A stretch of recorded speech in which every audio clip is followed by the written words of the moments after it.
السلام علیکم. أعوذ بالله من الشيطان الرجيم. بسم الله الرحمن الرحيم والصلاة والسلام على رسولنا محمد سيد الأولين والآخرين. مدد يا رسول، مدد يا سادات أصحاب رسول، مدد يا مشايخ، مدد يا أسطور مولانا شيخ الله فاز حسن شيخ محمد قال مدد طريقتنا الصحبة والخير في الجميع. بسم اللہ الرحمن الرحیم. وسخر لکم الشمس والقمر دائبین سخر لکم اللیل والنہار. صدق اللہ العظیم. اللہ عز و جل نے سورج، چاند اور ستاروں کو انسانوں کی خدمت میں لگا رکھا ہے. اس کا مفہوم یہ ہے کہ انسانی زندگی پر ان کا گہرا اثر اور حکمت موجود ہے. کوئی بھی چیز بیکار یا فضول پیدا نہیں کی گئی. اللہ نے اس کائنات کو انسانوں کے لیے ہی بنایا ہے. یہاں جو کچھ بھی ہوتا ہے اللہ کی مرضی اور حکم سے ہی ہوتا ہے. کل ہم نے تو اپنی آنکھوں سے نہیں دیکھا، لیکن کہیں دور سورج گرہن لگا تھا. یہ اللہ کا ایک حکم اور اس کی قدرت کی ایک نشانی ہے. بے شک اس کا اثر پڑتا ہے. سائنس بھی مانتی ہے کہ اس کا اثر ہوتا ہے. یہ بات سب جانتے ہیں کہ ایسی قدرتی گھٹنائیں دنیا اور انسانوں پر اثر ڈالتی ہیں. یہ تمام باتیں اللہ عز و جل کے حکم سے ہی ہوتی ہیں. کوئی بھی چیز محض اتفاق نہیں ہوتی. کبھی کبھی لوگ کہتے ہیں آسمان سے کوئی پتھر گرے گا، ہمیں آ لگے گا، یا ہمارے پاس سے چھو کر نکل گیا. وہ نہیں جانتے کیونکہ ان کے پاس ایمان کی کمی ہوتی ہے. لیکن ایمان والا انسان اس حقیقت کو اچھی طرح جانتا ہے.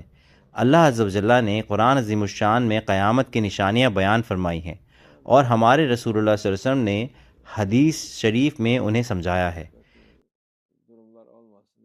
ہر چیز اسی کے مطابق سامنے آئے گی.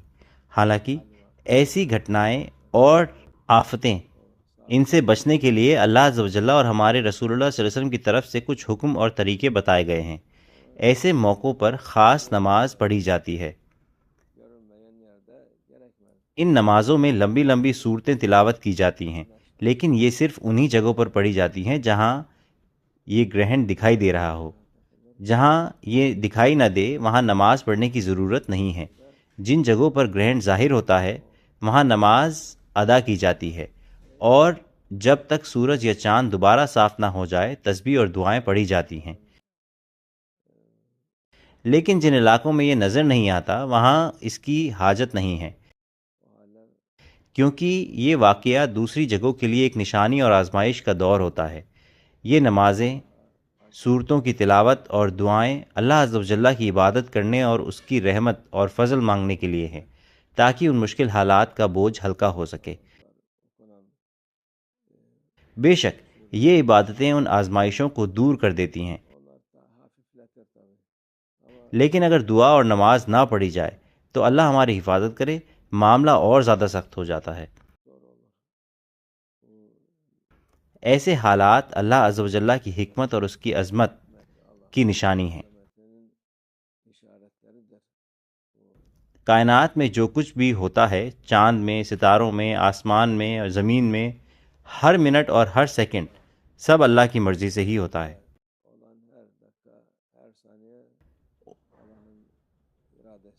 ان سب کی اپنی ایک خاص حکمت ہوتی ہے. انسانوں کو یہ نہیں سوچنا چاہیے کہ ہم خود بخود یوں ہی پیدا ہو گئے اور جو کچھ ہو رہا ہے وہ سب عام سی بات ہے. یقیناً کوئی بھی چیز اللہ عز و جل کے ارادے سے باہر نہیں ہو سکتی. لہٰذا یہ تمام چیزیں اصل میں انسانوں کے لیے ایک نصیحت ہے. اللہ جو چاہتا ہے وہی کرتا ہے. جب وہ چاہتا ہے تو بھری دوپہر کو بھی رات جیسا اندھیرا بنا دیتا ہے. وہ کڑکتی گرمی کے بیچ ٹھنڈ پیدا کر دیتا ہے اور تپتی سردی کے بیچ گرمی لا دیتا ہے. یہ سب کچھ اللہ عز و جل کی مرضی اور حکم سے ہوتا ہے. اسی لیے ایمان والوں کو اس بات پر پورا یقین رکھنا چاہیے. بے شک اس کا ایک سائنس کا پہلو بھی ہے جسے حساب کتاب سے جانا جاتا ہے، لیکن یہ علم بھی صرف انہی لوگوں کے پاس ہوتا ہے جنہیں اللہ نے یہ سمجھ اور عقل بخشی ہے، ورنہ ہر کوئی نہیں جانتا کہ یہ چیزیں کیسے ہوتی ہیں اور کیسے آتی اور جاتی ہیں۔ لہٰذا اللہ ہماری حفاظت کرے اور انشاءاللہ ہمارے حق میں جو سب سے بہتر ہو وہی عطا فرمائے، انشاءاللہ سب خیر ہو اور یہ ہم سب کے لیے خیر و بھلائی کا ذریعہ بنے۔ اللہ توفیق۔ الفاتحہ۔